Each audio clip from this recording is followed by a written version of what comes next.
Hello all and welcome to the Movie Bears podcast. I'm Brad Harris and each week I'm joined by husky, hairy, huggable homos who love film to dish a bit of movie news in some cases, although we haven't done that in forever because we keep doing double features. And we're not doing it today either. And this week is no deviation from that. So we'll have to bring movie news back at some point. But, of course, we love to review films. That's our favorite thing. And so we've got a double heaping massive full package of movie reviews for you tonight. We're going to be discussing two awesome movies, awesome question mark movies out of South by Southwest. But before we get to that, let me introduce you to my wonderful co-host, Jim Pugliafico is with us. Welcome, Jim.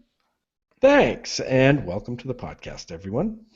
And yes, I said full package. Welcome, Jim. Glad you're here. And Will Lindis is here too. Welcome, Will. He has his voice back, by the way. Yeah, it's so good to be on this and not be. It's so good to be back and to actually be able to talk like a real human being and not be raspy like I've been for the last couple episodes. So thanks for bearing with me, Brad. Thanks for bearing with me, Jim. Thanks for bearing with me, listeners. It's so good to be back and at full fighting form. And full fighting form is very appropriate for tonight's episode. Right. How about that? Yeah. Indeed. Well, before we get to our movie reviews, and I'll let you know right now, we're going to be discussing Demolition, the new Jake Gyllenhaal film that we got to see at South by. We'll also be talking about Hardcore Henry, which was at South by Southwest as well. But I want to do a couple things first. So, one thing I want to mention just to kick us off. Over the weekend, we got a message from a fantastic friend of the show. In fact, he's been on the show before. He's a co-host of the Comic Book Bears podcast, Matt Broussard, who sent us, and I feel sorry for those of you who are out there in digital tape delay, iTunes, Stitcher, Radio Land, because you can't see it. But Matt forever immortalized us in his famous artwork style. Bam! Check it out. It's on the screen right now. Is that awesome or what? He totally did us up. That is so cool. Right? That is awesome. Yep. Totally. I think it's awesome. I think he, captured our personalities very well. And while the three handsome guys in front are definitely a focal point, I think what I even enjoy more is looking at all the stuff in the background and trying to pick out, what's what. You think you got it all yet? Well, let's see, Freddy Krueger, Darth Vader, we have a raptor from Jurassic Park. Which one? Indiana. You got to name it. It looks like blue? It actually looks like a Jurassic Park 2 style raptor. I don't know. Jurassic World, yeah. Well, no. No? Jurassic Park 2 was the Lost World. Thank you very much. You're right. I think we've got Indiana Jones. We've got Who's Afraid of Virginia Woolf, Batman, The House from Psycho, Bond. And then the other, is that Matt Damon from The Martian? Or 2001? Yeah. Not sure. I can't tell which one that's from. Got Breakfast at Tiffany's down there. And then Breakfast at Tiffany's. Yep. Check it out. We just spent 3 minutes getting geeked out over the cool movie stuff in the background. What's cool about this is, like you mentioned, Matt's got a really cool art style. We've seen his art with stuff he's done with the Comic Book Bears and with the promotional stuff for Bear City 3. It's cool to see us immortalized. It's cool to see movies that we love immortalized. And for those that aren't listening live to us right now, the good news is this picture, which you should totally check out because it's really fucking rad, is also on our Facebook page. So come check it out. Give it a like because Matt's an amazing artist and we're super appreciative of what he did for us. Oh, absolutely. Check it out on our Facebook page. Yeah, it's pretty awesome. And I think we'll put it up on our website too somewhere. I just got to figure out where to work it in. Yeah, totally. But Matt, from the bottom of our Movie Bears podcast hearts, we adore you and thank you so much for this wonderful gift of artwork. It is amazing. You rock. I'm tearing up. We got to move on now. You're reclaimed. Also want to give a quick shout out to a couple of our listeners from Montana who I heard from recently. William and Eric are both fans of the show. Eric actually got William to listen to the show, and now they're fans. And I've been talking to both of these guys. They are hella cool. Is hella a thing anymore? I don't know. I feel like Cartman. That was so Hella late is still a 90s. thing. Claim it. Hella is awesome. Go for it. I like it. Did Cartman like ruin the use of hella? No, don't Hella, it's not hella. hard or anything. Yeah, fuck it. You know, use the word. Use the word. Go for it. Own it. Plant your flag on I think the hella. word now is Uber. Uber. All right, they're uber cool guys. But when I think about Uber, I think about riding in the back of like I know, someone's I know. car. And Yeah, these guys are all about being in the front seat. So They I'm kind of not gonna co-opted say that term, didn't they? just a little bit. Anyway, William and Eric, we are glad to have you guys as listeners, and it was cool hearing from you guys. Hope to continue getting to know you guys a little bit better. So, guys, 2 movies to discuss. Mm-hmm. Should we get into it, you think? Are we ready? Let's do it. Yeah. Okay. Then, that being said, here we go. First things first, we are going to talk about these films spoiler-free for the first 10 or 15 minutes. So if you haven't seen them yet, don't worry, you don't have to bail. I like to think we do a pretty great job of protecting you from the evil spoilers of the universe. We give you our impressions without spoiling the fun. But we'll give you a fair warning before we take you to Spoiler Pound Town and ruin the plot for you if you haven't seen it yet. And, guys, we have another live photo here from Paul, who we are actually going to see in a few weeks in Palm Springs. Very excited about that. But let me show this image real quick. There he is. Take a look, guys. All right. So this, I gotta explain. Yeah, this must be that strawberry something ice cream that he and his husband or partner made homemade ice cream that they made last night, because that's what it looks like it is. And he showed it on Facebook, and my mouth was watering. So you mentioned chocolate, and I'm in. Yeah, you mentioned chocolate, and I'm definitely in. I gotta say, like, I've got a weakness for ice cream. Like, that is like if you want to manipulate me, if you want, if you need to give me some ice cream, and I'll do anything you want. Like, ice cream's my fucking, like, it is my kryptonite. Well, Paul says it is indeed that deliciousness they cooked up last night. And Jim, I agree. I saw it on Facebook, and my mouth was watering as well. But then again, whenever I see Paul on Facebook, my mouth waters. Yeah. So no surprise. Effortless, Brad. The ice cream's probably pretty good too. It looks delicious. Yeah. So awesome. It's gonna be one of those shows. It is. It's why I have a Superman-sized cocktail at the ready after a long work day.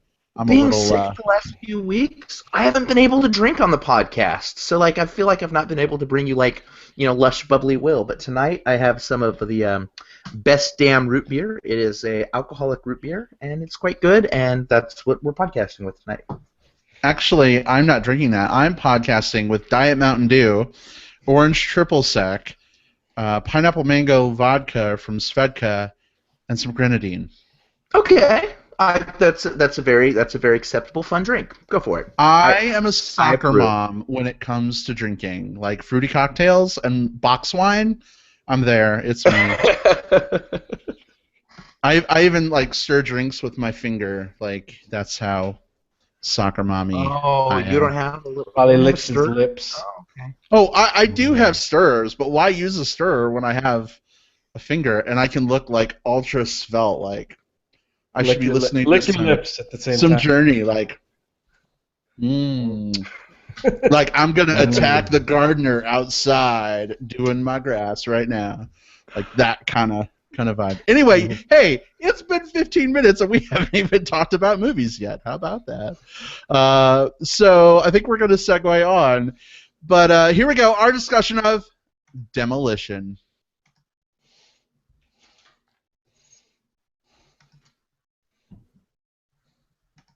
So confession time. Before I got roped into a 10-hour workday, I did not expect today. I was going to have a hard hat, and a hammer and a makeshift tool belt at the ready for this discussion, but it didn't happen. Big Sorry. hammer or something. Yeah. Yeah. Sawzall. Goggles. Right. Indeed, but let's talk about this film. So this is a new Jake Gyllenhaal flick. Dressing up. I never think of dressing up for these. No. You guys do all the time, and I'm just, I'm a funny buddy, I guess. Sometimes it's fun to add a little flair. Fun with flair, not fun with Claire, because that's the Movie Bears Podcast TV, actually. Claire Underwood. Anyway, House of Cards. Sorry. Like which Claire? Oh yeah, Claire Underwood. Duh. We've been binge watching. We just finished it last night. So yeah. Anyway, but Will, so we saw this film at South by. Why don't you give us a little bit of a flashback to that experience and your pre-spoiler thoughts on whether you think people should see this movie? Absolutely. So, first thing with this film is I guess we should set this up because I have a feeling there's probably a good number of people, listeners, just people in general, who maybe haven't even heard of this movie, despite it having just come out in, I think it's somewhere around 1,000 theaters. So while it's limited, it's out there. It's in a city near you. This movie it's directed by Jean-Marc Vallée. This is the same guy that brought us Dallas Buyers Club and Wild, which we were all wild about last year. It stars Jake Gyllenhaal, and the premise, and I'm going to do the IMDb premise. Normally I kind of have something kind of prepared for these, but the IMDb one I think works for this. So, as an investment banker struggles after losing his wife in a tragic car crash, his increasingly confessional series of letters to a vending machine company catch the attention of a customer service rep with whom he forms an unlikely connection. So this is all about Jake Gyllenhaal going through this hardship, the loss of his wife, and that's not a spoiler. That's the premise of the movie. It's the opening of the film. So please don't tune out if you heard that. That's not where we get to spoiler territory. And whereas everyone else around him expects him to have these very particular emotional reactions. I expect you to be angry. I expect you to be sad. I expect you to feel grief the way that I feel grief. Instead, he detaches. He goes numb, and he feels absolutely nothing through the entire process. And so this is a film about this guy sorting through all of this, picking up the pieces of his broken life and finding affinity in, like I mentioned before, the customer service rep, and also in destruction. I'll leave it there in terms of setup. This is a film that is very, very divisive critically right now. When I look at something along the lines of like Rotten Tomatoes, or like when I look at the reviews on Letterboxd, I'm seeing reviews for this one more all over the map than I've seen for just about anything else. It's somewhere in like the 40 or 50% on Rotten Tomatoes.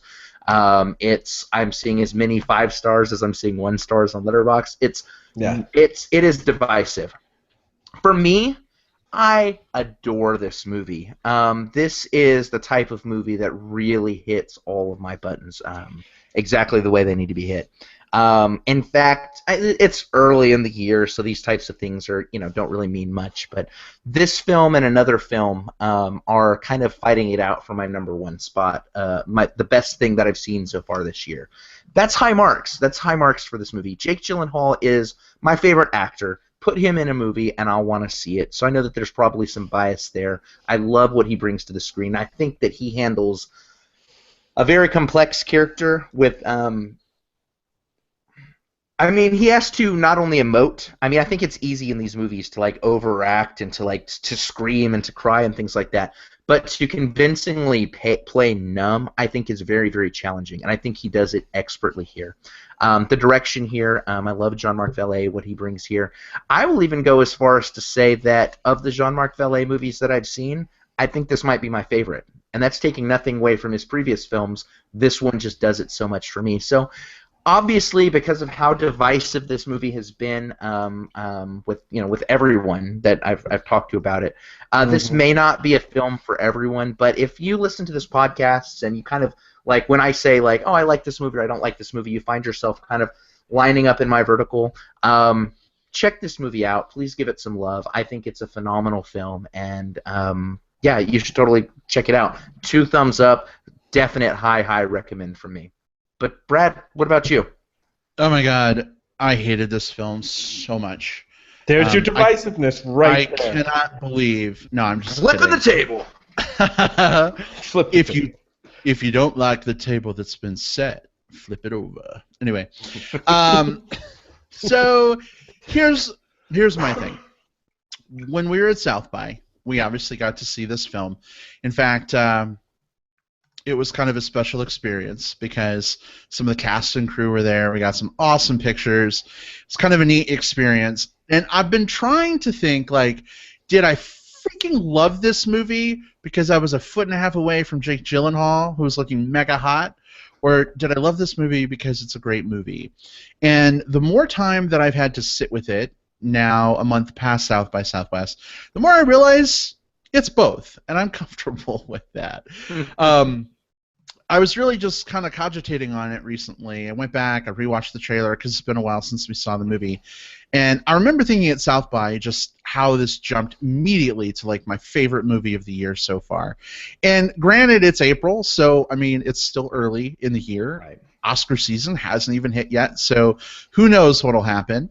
But this movie really tripped a lot of triggers for me. Jean-Marc Vallée also directed Wild, which ended up being my favorite movie of 2014. Is this 2014? 2014. Yes. Yeah. Phenomenal movie. In fact, shout out to Steve E.G. Bubba from the SAC Movie Bears, who told me recently to watch an episode of The O'Neills that was all about Wild.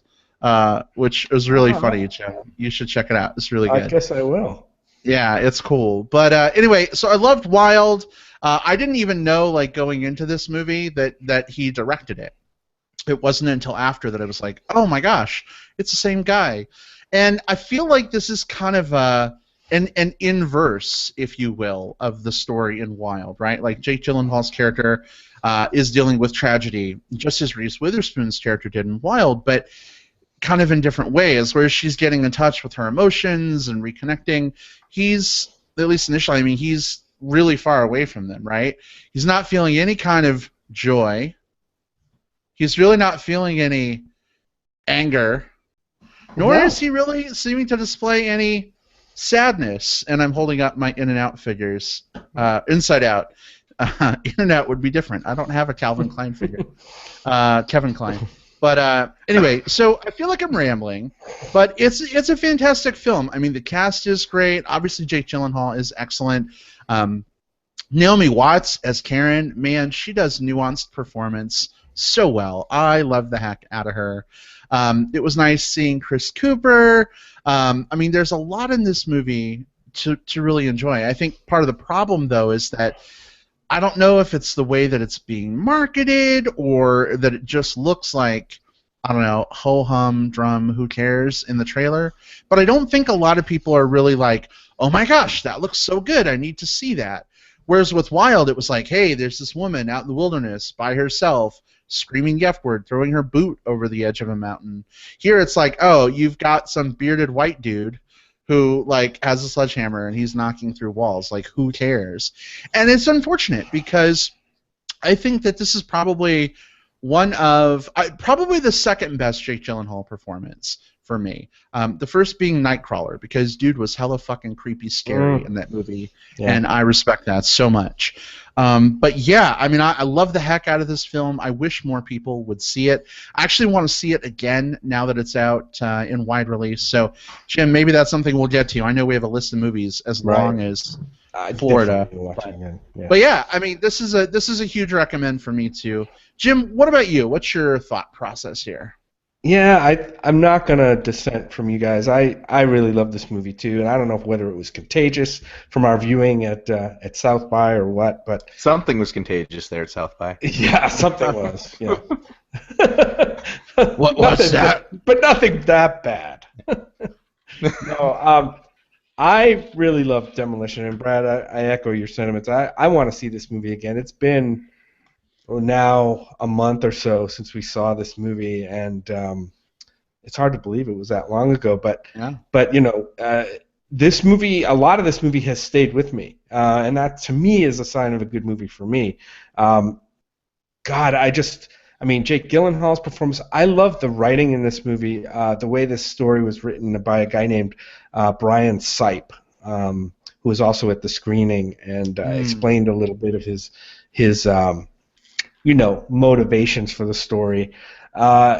It's really about.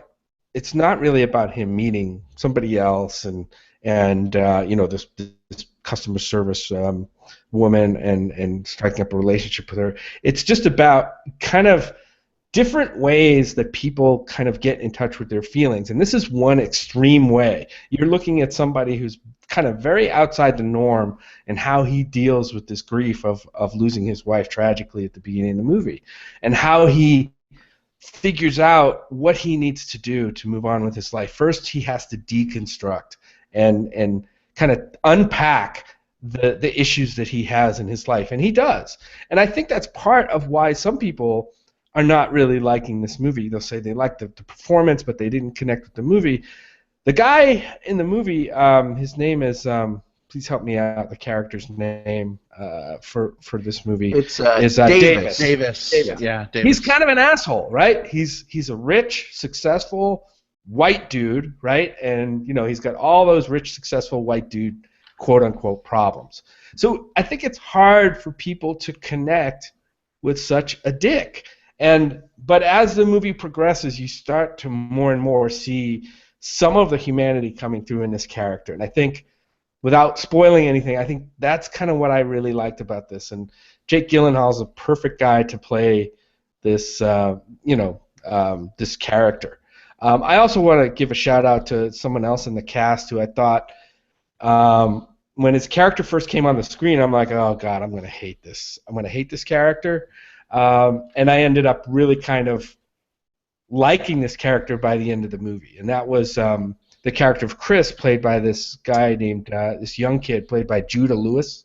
I thought the relationship that existed between the Davis character and this character was, again, I don't want to spoil too much, but I thought it was fantastic and one of the shining points of the movie. Other than that, I would say, I'd say people should go see this. I know, I don't know why, it wouldn't get much, box office success or whatever. I know the reviews have been on the aggregate, have been kind of right down the middle, sitting right around 40-50%. And I can understand, I think, why some people didn't connect with this movie, and I think it's partly because of the way the character is written. But I think if you stay with it and have faith that the movie's going to show you something, I think it will.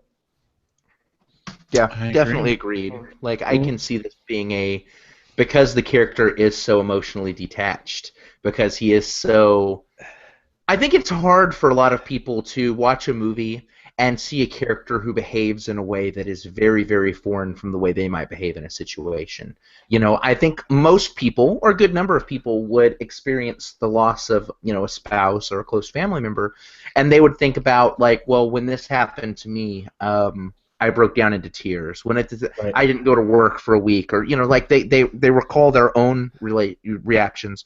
So when you've got this character who just doesn't respond that same way, it's off-putting. But to the movie's credit, like, that's the point of the film. One of the hooks of the film. Like, nobody quite gets the way he's grieving, but he is grieving his own way. He's doing things. This is something that's very unique to him, and this is what he has to do to get through this problem and some of the other problems that arise. And that's what I loved watching about this. I loved watching somebody else respond to something in a way that I didn't quite understand, and then being kind of forced to figure it out. Well, and I think for me the inverse is true. When my mom passed a couple years, people were asking, like, why aren't you crying? Like, why aren't you more impacted by this? Like, how are you able to get through the funeral without, like, breaking down? And for me, like, when I'm watching this movie, I'm being reminded of certain things. And I think it's a shutting down process. It's sort of this, like, cold cool Vulcan-like detachment from emotion to kind of like protect yourself in a way. And so as he's demolishing like the walls that he's set up in his life, I felt some similarities in some ways. And sometimes it's hard for me watching movies because I feel like they're so fucking melodramatic with the emotions when people like fall apart and they're just a sobbing pile of tears on the ground. You know what I mean? Like, I don't identify with that as much, but seeing kind of a strong guy that like is sort of coming to terms with his own emotions and finally letting himself feel something, I don't know, that's powerful. Yeah. To me, I really resonate there, but I do think it's harder for a lot of folks to necessarily connect with and understand that. And not to say that this makes one person better than another, but I think just from even talking to some people at South by Southwest, folks that haven't experienced the death of someone very close to them before may not relate to it as much as someone who's gone through that process. Maybe on the surface it seems kind of dumb and you don't really understand it or get it, but I certainly think that it helps to connect with the emotional resonance there. But that's my opinion. I don't know. Yeah, and the other thing that I liked about this movie was this movie had some really funny bits in it. I mean, like, this movie was probably the best balance of comedy in a pretty serious, what is otherwise a pretty serious drama. This guy coming to terms with his, the grief over the loss of his young wife. Some of the comedy in here was just so great, like like really intelligent and just well integrated that it didn't take away from the drama, and the drama, didn't rob the comedy of it was appropriate comedy, right? It wasn't nothing slapsticky or anything like that, right? And I really appreciated that about this script. Yeah, moments of levity are so important for something that's as heavy as this is. Otherwise this film would have been a slog. This would have been like a very, very heavy film. And a lot of times you see that, this type of movie have some jokes thrown in or some moments of lightness or whatever. But a lot of times they come across as very ham-fisted or forced there to serve the audience, not necessarily to serve the story. And these felt very organic. These felt like things that the characters were going through, these little moments of kind of weirdness as they're connecting to one another. It all felt really confined and encapsulated within the story. And it helps that every single one of the cast members, to me, brought their A game. I mean, we've talked about Gyllenhaal and just how stellar he is in this, and he really does steal the show. But Naomi Watts is really good here. Chris Cooper, phenomenal. We didn't really talk about Chris Cooper, but he plays the quintessential Chris Cooper character, and he plays it to a T. Like, everyone here shows up, and I love that. That's what I want to see in a movie. Most definitely. Yep. Absolutely. Well, I'm going to close things off here, guys, with one more thought. 5.5 feet away from Jake Gyllenhaal. Look at that. There's the picture Jim took. Yeah. He could have, like, shook his brow and his sweat would have hit me. He had some weird hair going on that day, but yeah, that's okay. Yeah. That's all right. Yeah. It can't all be his Oscar haircut from 2 years ago. That was super hot. Right. Anyway, so we have, I think, done a very good job of really talking about elements that are in the trailer, talking around lots of things. Yeah. I don't know that we really should do a spoiler section because I think I kind of want you guys to go see it. And we can skip spoilers on this one. Yeah, yeah. Okay. I mean, there's obviously more to talk about, and I think it's best to kind of go see this movie with some friends or a friend or your partner or whatever, and then kind of talk about it afterwards, because I think there's a bit to unpack here about feelings and just how we deal with grief and our expectations about people who deal with grief and things like that. Yep. Yeah. Everyone deals with grief in their own way, but it's interesting what this movie has to say about it. So go check it out. We hope you love it as much as we did. Guys, are we ready to get pretty hardcore? Oh, yeah. Hold on. We jumping in already? Oh, it's the movie. All right. Oh, yeah, no. Mike Lovins isn't on the show right now, Will. We don't need to, take off our shirt again. All right. This will be a fully clothed podcast. Maybe next time Mike is here. We'll see. But in fact, actually, big old freaking congratulations to Mike Lovins and his now husband Pete. Right. Yeah, guys, congratulations on your recent nuptials. We were following the pictures and such over the course of the weekend. But what? No YouTube Love in Stereo live stream of the wedding? What the fuck, Mike? With a rockin' soundtrack, right? Seriously, right? We couldn't be there. At least you could have done was a live stream webcam show for us. He had more important things to do, like, get married, and, we'll get married. So, big congratulations to Mike. I was following the pictures all weekend long, just stupid grin on my face, just very happy for those boys. Me makes it feel like it's possible for the rest of us. No, stop. I'm just numb. I'm never gonna get married. Bah humbug. Nobody will ever love me that much. I'm gonna lay on the floor and die. Sorry, I'm having way too much fun with my Inside Out figures. Anyway, for those of you who aren't watching the YouTube, you're like, oh my god, Brad is fucking crazy. Brad's just doing random voices for no fucking reason. No, that's true. Oh my gosh, we're using the F-bomb like crazy tonight. Yes. I guess we're earning our iTunes explicit rating. Yes, we're explicit all the time. We're going to review Hardcore Harry. I think some F-bombs are allowed. Wait a minute, Hardcore what? Oh, Hardcore Henry. I said Harry. Henry. Hardcore I think Harry is the porn. Probably. Is there already? I'm sure there's already like some POV porn like rip off of this one. Hardcore and Harry. I think that's what he's thinking about. I think that's a porn company, actually. That's definitely a porn company. Is it? All right. No, I don't know. I don't know. It is now. Anyway. Anyway, here we go. Our discussion of Hardcore Henry.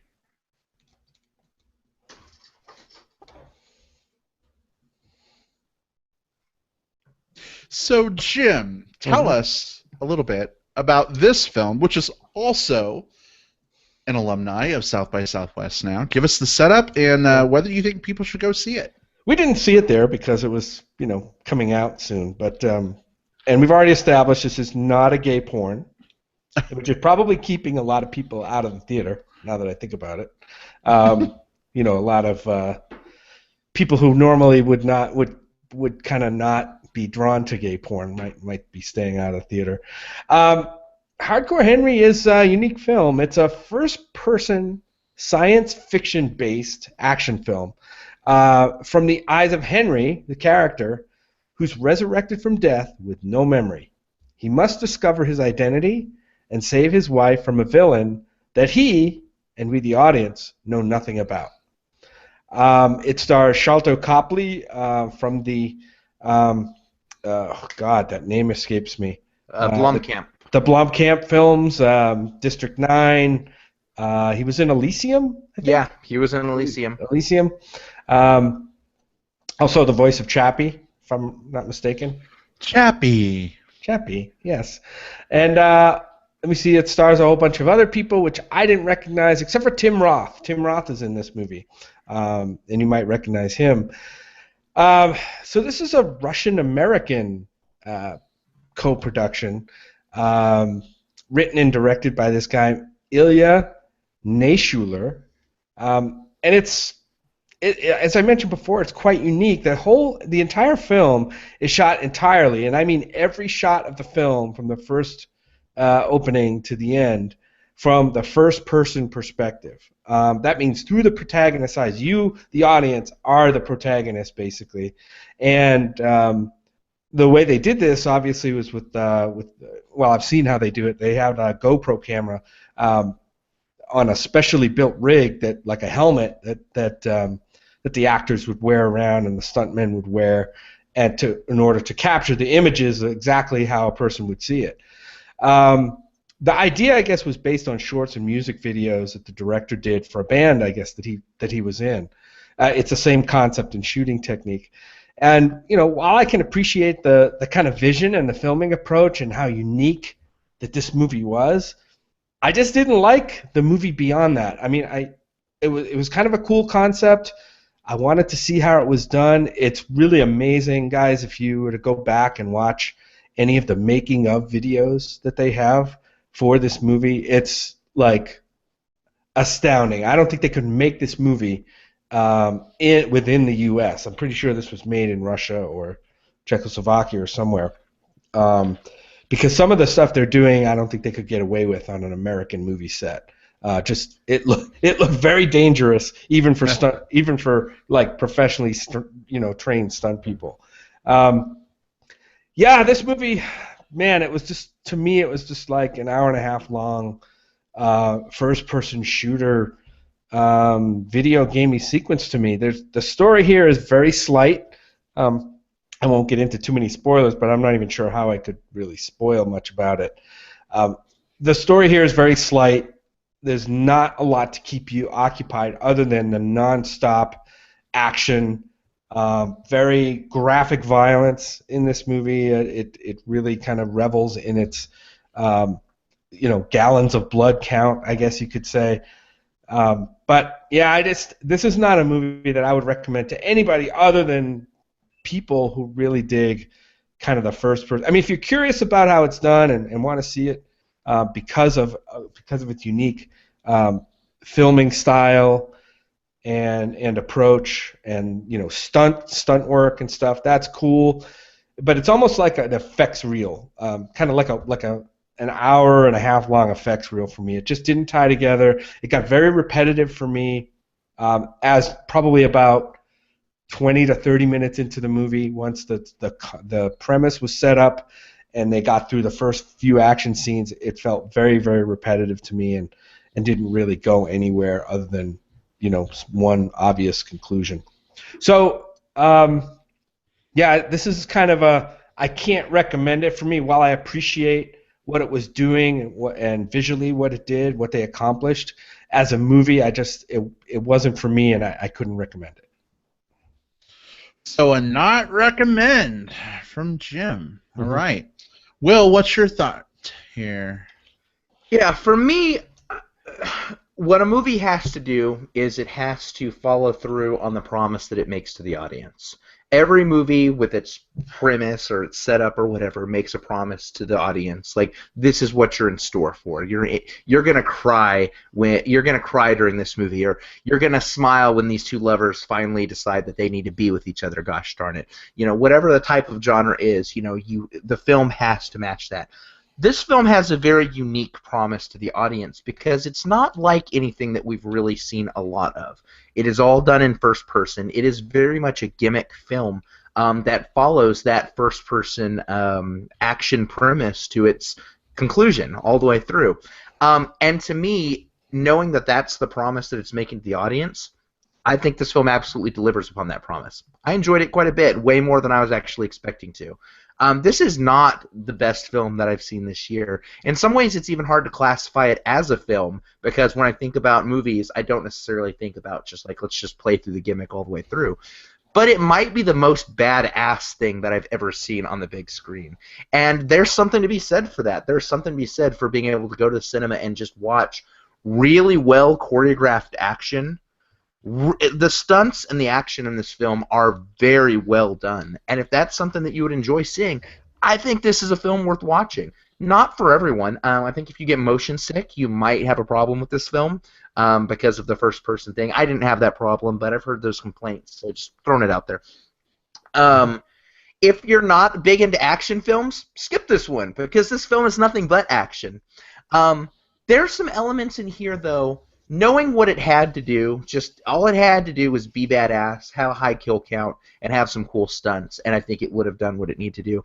I think it went above and beyond in a few areas. Some of the sci-fi elements that they included, I thought were creative and unique enough to keep my interest, especially the stuff, we'll talk about what this is later, but Charlton Copley's character, I thought was really interesting, and whenever he appeared on screen, I was drawn back into this world, not just because someone was getting a knife thrown through their eyeball, but because there was something kind of neat and sci-fi that hit my triggers.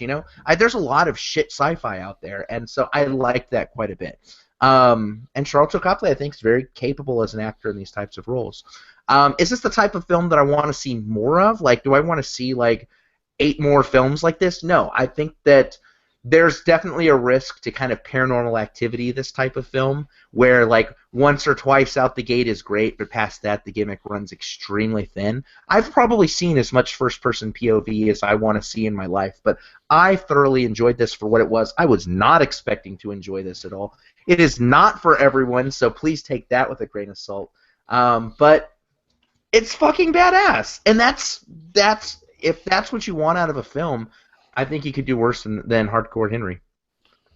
So we have a fucking badass from Will and a run, bad. just fucking bad from Jim.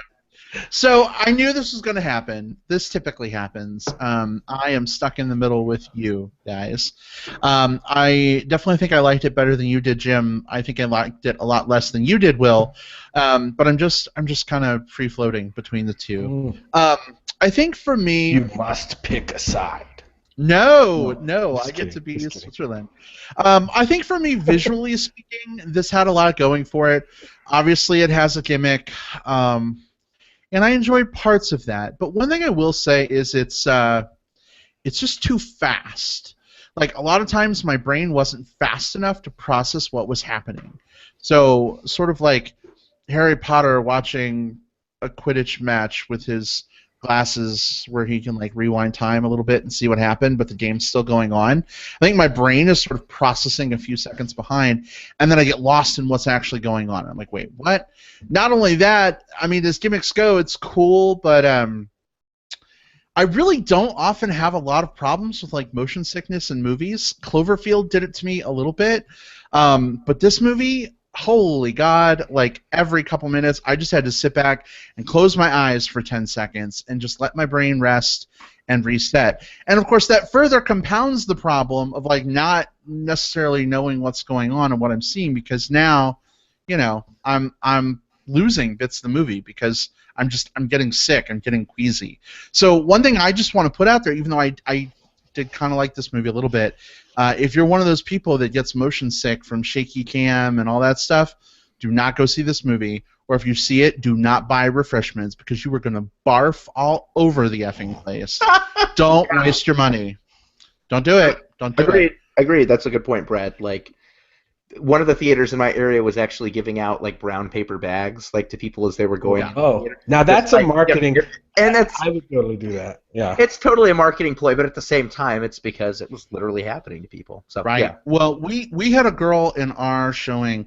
I think she came there for a date night with her boyfriend or whatever. She freaking ran down the stairs, hands over her mouth, doubled over, running out of the theater. Poor thing. Yeah. I'm like, I slept through that. I'm like, lady, that's almost me. So good on you for getting the heck out of Dodge and hopefully getting to the bathroom. Yeah. So anyway, there's that, but there is some really cool visual stuff that happens. I'm not like a super gamer, but I enjoy gaming enough that, like, I totally got the whole sort of structure of a game, the whole first-person thing. I love Skyrim. I've been playing Fallout 4. You know, kind of similar, like, especially with Fallout, like, oh, look, here's a random weapon on the ground, or, oh, I just killed this guy, let me take his gun because it's better than mine, or, oh no, my power armor is almost out of battery power, but look, here's a battery that I just randomly found lying on the ground somewhere, let me pick that up. You know, so I kind of like those things, but I will say, if you're looking for plot, Will, I just got your message in the chat. We totally need to talk Fallout 4, my friend. Absolutely. The only game I've played this year, I've put about 7 or 8 days of played time into that. Nice. I'm addicted. But yeah, I'm sorry. Nice. I couldn't. Go ahead. No, it's all. I mean, I could have chosen not to respond to you, so no need to apologize. But yeah, I mean, I guess the big problem I have here is this movie doesn't have a lot of plot. No. Which I guess for an action video game movie. Fallout 4 has more plot than this movie does. Fallout 4 has more plot in the first 3 minutes of opening sequence than this entire fucking movie does in an hour and 25 minutes or whatever.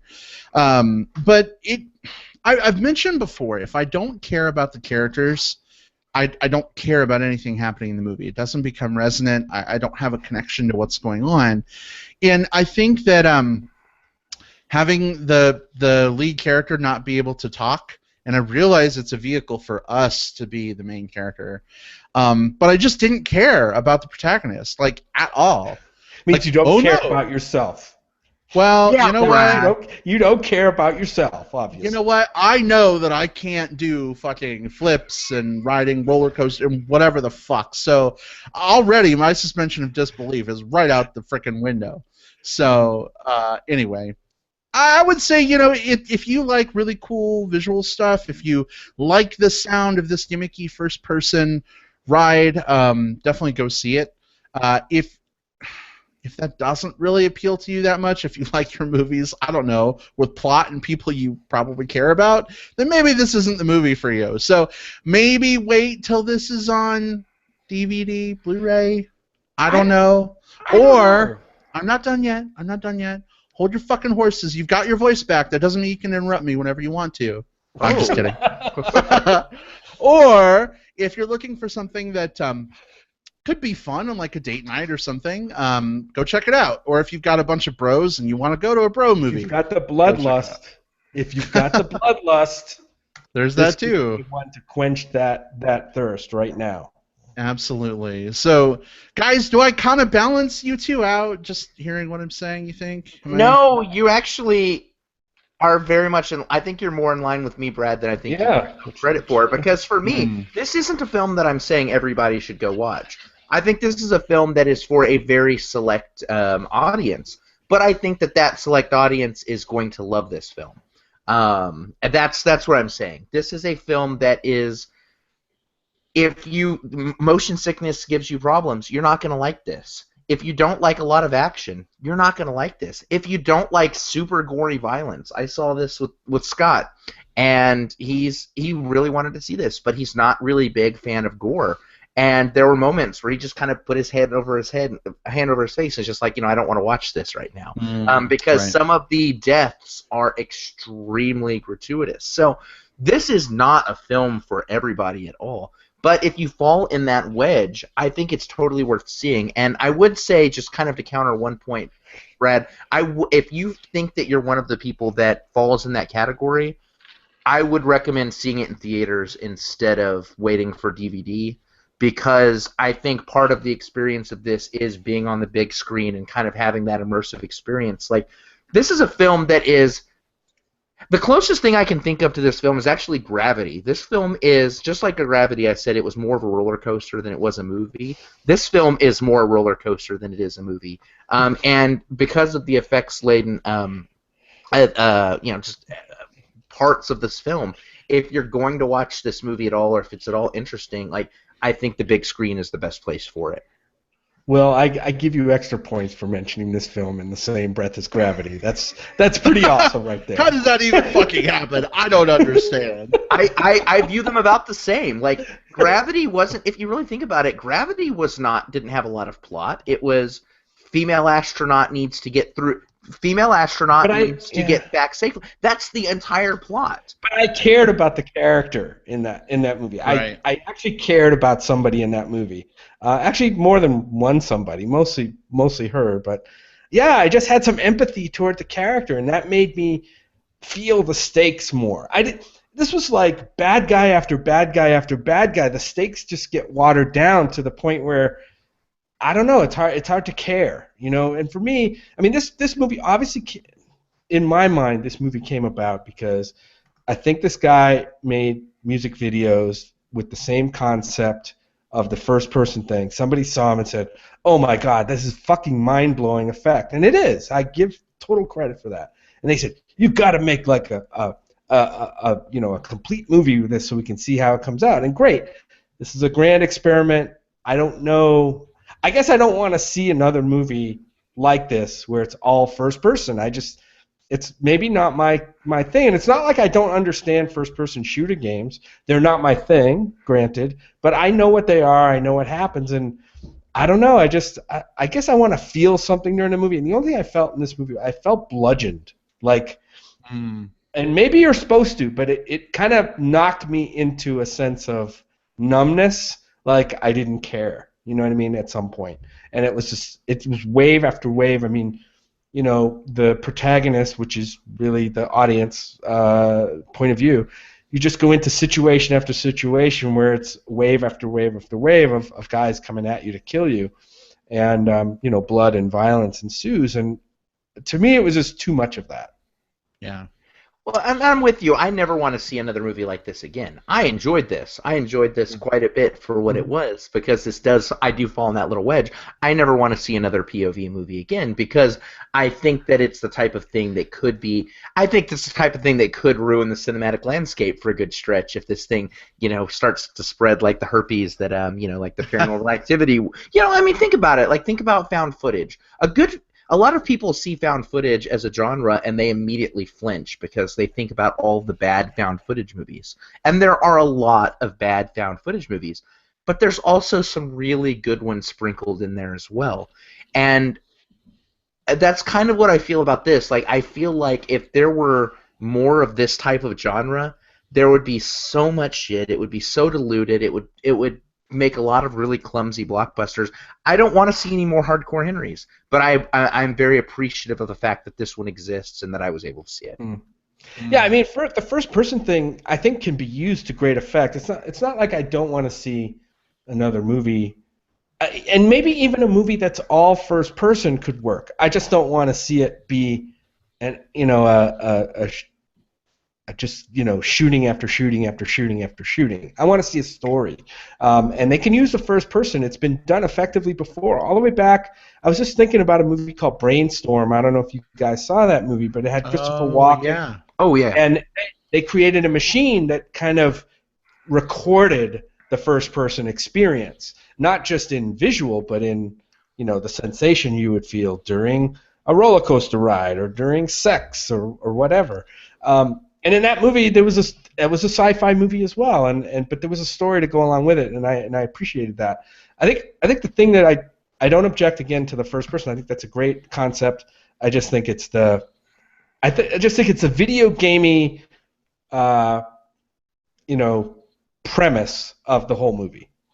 Mm-hmm. Yeah, and I think I also would say that that's fair. Like, I think there's definitely an audience for that type of thing. Like, there is. And video games are I'm not a huge gamer. I think, Brad, you're more of a gamer than I am. But there is a very large part of the population that what they do for enjoyment is either play video games or they watch other people play video games on YouTube. Like, I've heard of different comedy clubs that are no longer booking out to comedians; they're booking out to YouTube personalities so they can do live streamings and stuff like that. Like, the audience for the things that, like, PewDiePie and those different, like, YouTube personalities do is very much there. And so it's one of those things where I totally get why they would incorporate some video game things here. When we get to spoilers, while this movie is very story light, I still liked the story that ran through it. There wasn't a lot to it,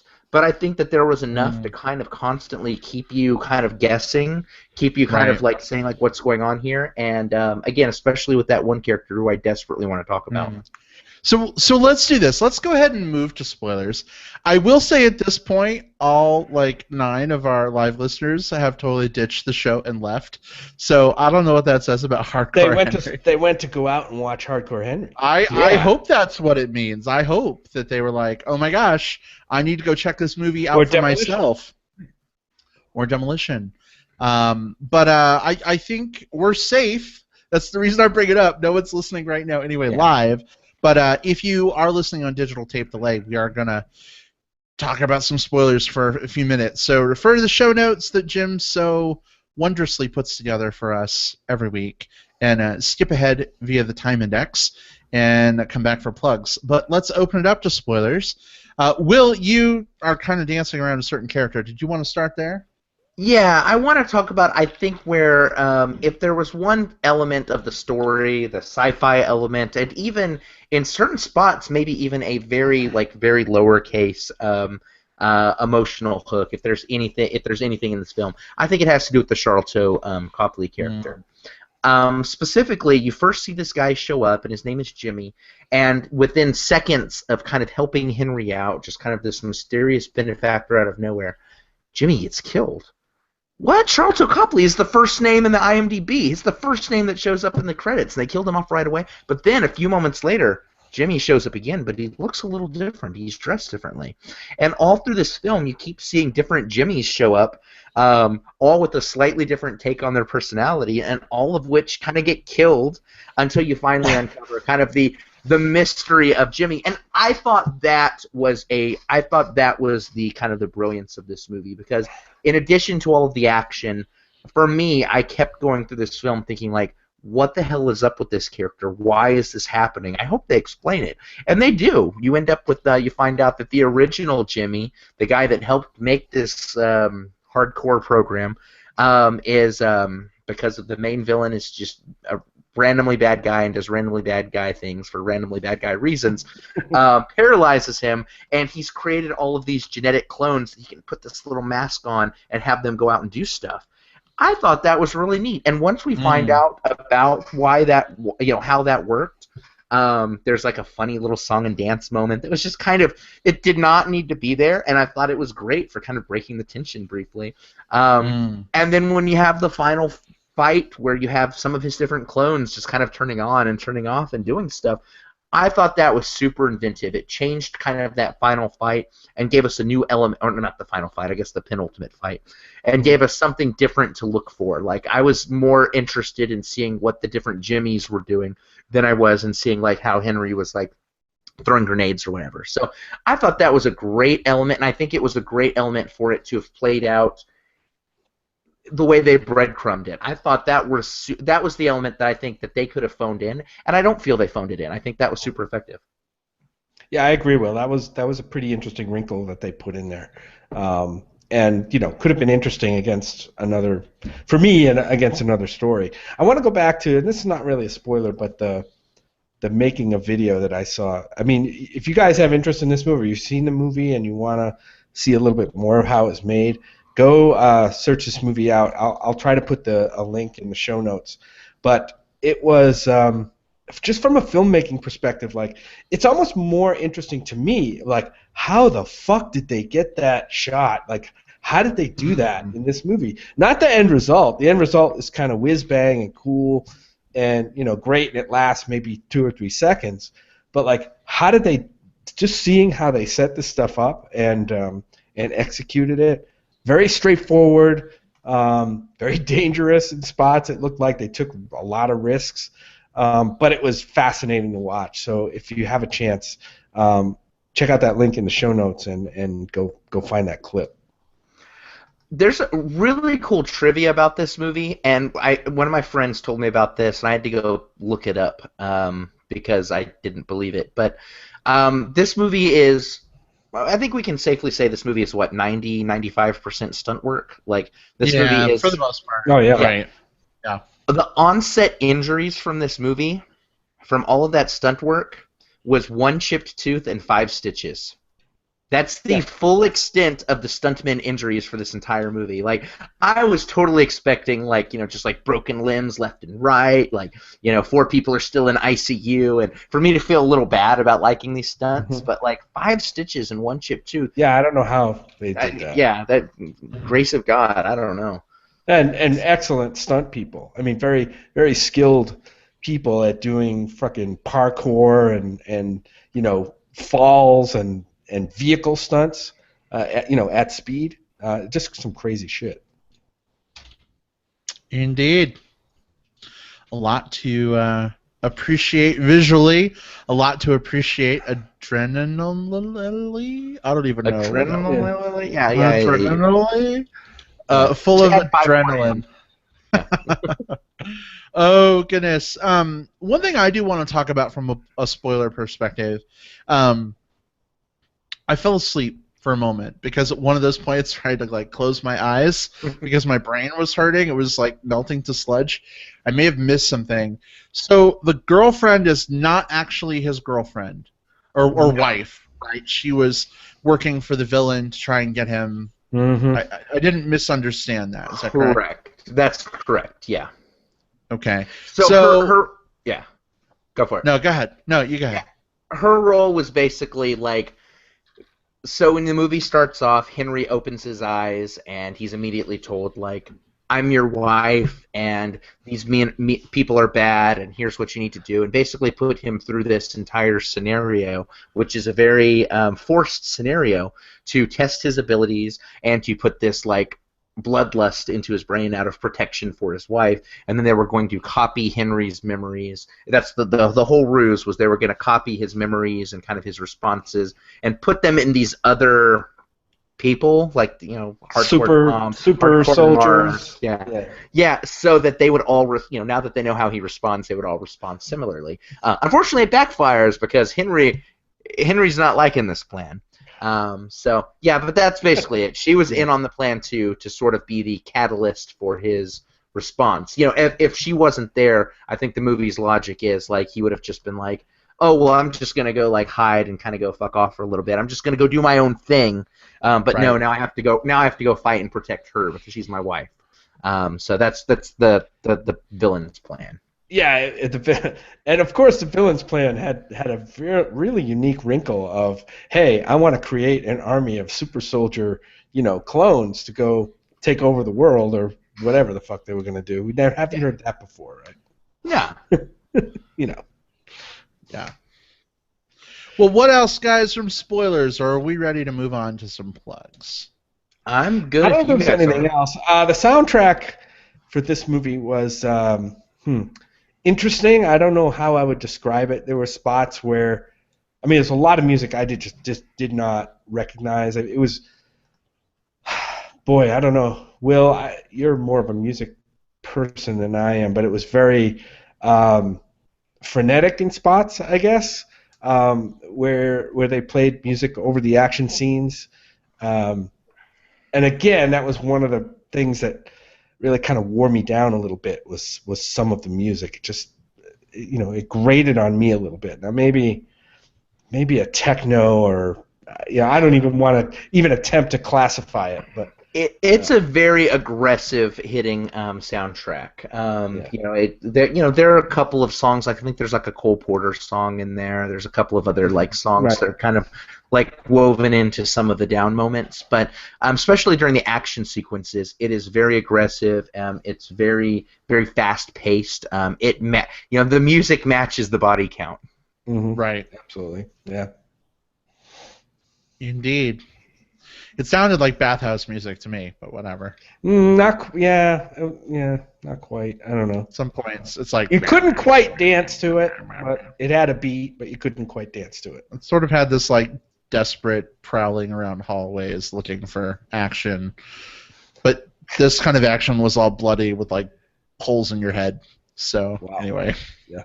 I don't know how to respond. So I've heard.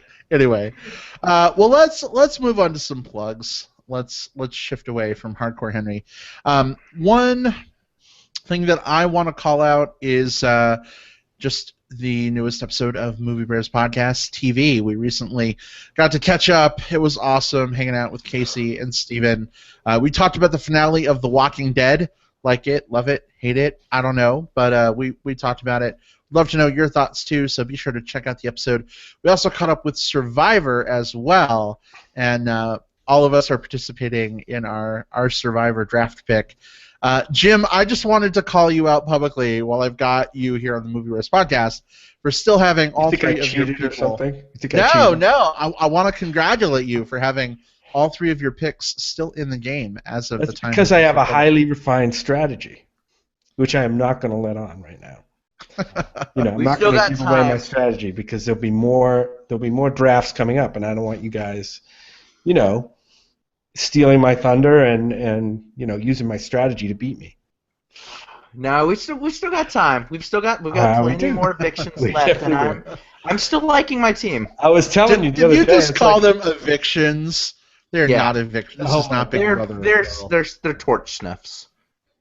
Yeah, they are. Yeah, so I was saying how the way my luck's going, which has generally been good, it'll turn on a dime, and the way this season's going, I'll probably lose all three of my survivors in one stunt that goes horribly wrong, and 3 near drownings, and they're all my Oh goodness, this season has had a lot of injuries and a right. couple medevacs already. It's kind of crazy. Mm-hmm. But the other thing that I wanted to plug real quick, Star Wars: The Force Awakens is out on Blu-ray. If you haven't picked it up yet, I don't know what the hell you're waiting for.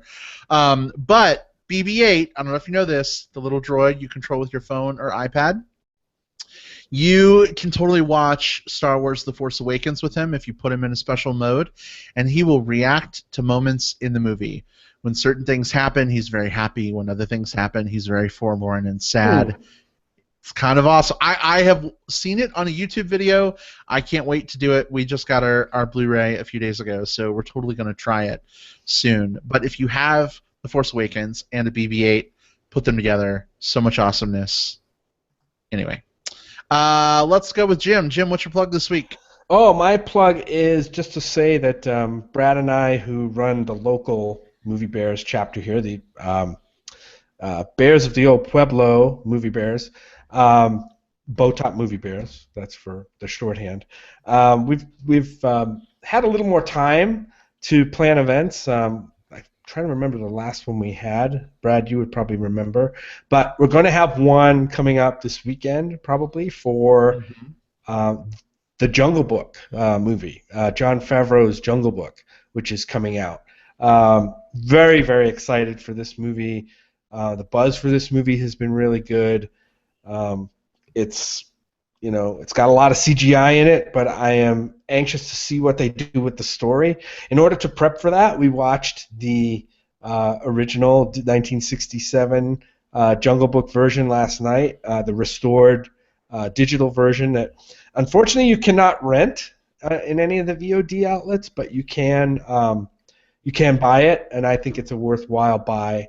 Definitely one of those pantheon films that you don't mind having in your collection. The original Jungle Book by Disney with all those great voices. But yeah, look for Bowtop Movie Bears if you're local for our Movie Bear outing to see Jungle Book. All right, awesome. And our last outing was for Whiskey Tango Foxtrot a couple weeks ago. So yeah, ready to get the Bears back into the movies. Will, what have you got? So mine is a plug for a movie that I think everyone's already seen, or at least a lot of people have, but it's one of my absolute favorite movies of all time. I rewatched it over the weekend and just was reminded why I love this movie, and it's Sofia Coppola's Lost in Translation from 2003. It's one of those movies that every so often I go back and revisit this movie because Bill Murray is at his best, Scarlett Johansson is at his best, and just kind of the understated story is I wouldn't change a note in this movie. It's one of the few what I would consider like perfect movies. So if you haven't seen Lost in Translation yet, you should. It's streaming. I think I got it on Amazon Prime. It's one of the Prime movies. So if you have a Prime account, it's free. You can go watch it right now. And it's totally worth your time. I'll probably be rewatching this again later this year because it's just the type of movie that I'll do that with. But that's my plug. It's a great movie. You should watch it. Yeah, Will. Thanks for adding another rewatch that I'd love to go do, but may never get an opportunity. Yeah, my queue is stupid right now. Mm-hmm. I know, so many movies, and my problem is I know there's great movies to watch, but I am always plagued with indecision. I don't even know where to start, so I just end up rewatching something I already know I like because I'm a comfort watcher. I know that's weird, but anyway. Yeah. You are, Jim. I rely on you to make these decisions sometimes. Okay. All right, so. I'll try. I'll do my best. Pick something good. It's hard for me. It's not in my comfort queue. I'm not much of a comfort rewatcher, because again the queue is stupid right now. Like I've got all these things I need to watch this, I need to watch that, I need to watch this. But every so often, maybe sometimes I'll experience something in my life that just reminds me of a certain movie, and it's almost like therapy, or just kind of helps me work through something, or just kind of helps me relate to something. And so that's a lot of times when I'll rewatch something. It's amazing how film does that to us. Can get our head straight, or can get us focused on something, or whatever. Mm-hmm. And I think I'm more of less of a comfort watcher. Definitely, I'm not a comfort watcher. There might be a few films that fall into that category for me, but I'm always looking for the surprise. You know, I'm always looking for the new thing that's gonna become a favorite. You know, or just kind of blow me away and knock my socks off. Yeah. And even if it doesn't, even if a film doesn't, there's always something I can draw from it and say, well, at least I saw that movie, or maybe I get a better understanding of this director's approach to the way he puts movies together or whatnot. But that's everyone is their own kind of movie watcher and what kind of pleases them about movies, and I think I'm just the thrill seeker in movie watching. Yeah. Mm-hmm. Indeed. All right. Well, guys, I think that wraps us up for this week. We'll be coming back at you next week with The Jungle Book, I imagine. That should be good. Can't wait for that. But, yeah, have a good one. I would be remiss if I didn't say you can catch all of our past episodes at MovieBearsPodcast.com in iTunes or through Stitcher Radio. Check us out. Catch up with the back catalog. I know for a fact we have some new listeners that are just recently coming on board who are moving through that catalog. It's fun, guys, to go back and look at our stats because episodes from 3 years ago are still getting listens. I think our Olympus Fallen review got 8 downloads last month. And I'm like, wow, really? That's kind of crazy, but that's awesome. Maybe because of London is fun. I don't know. Yeah. Well, it's possible. There is certainly, perhaps that's part of it. But, yeah, I don't know. I think it's kind of awesome that people are going back that far and enjoying the history of our show. But anyway, have a good one, everyone. We'll see you next time. Take it easy. Bye. Bye. Bye-bye.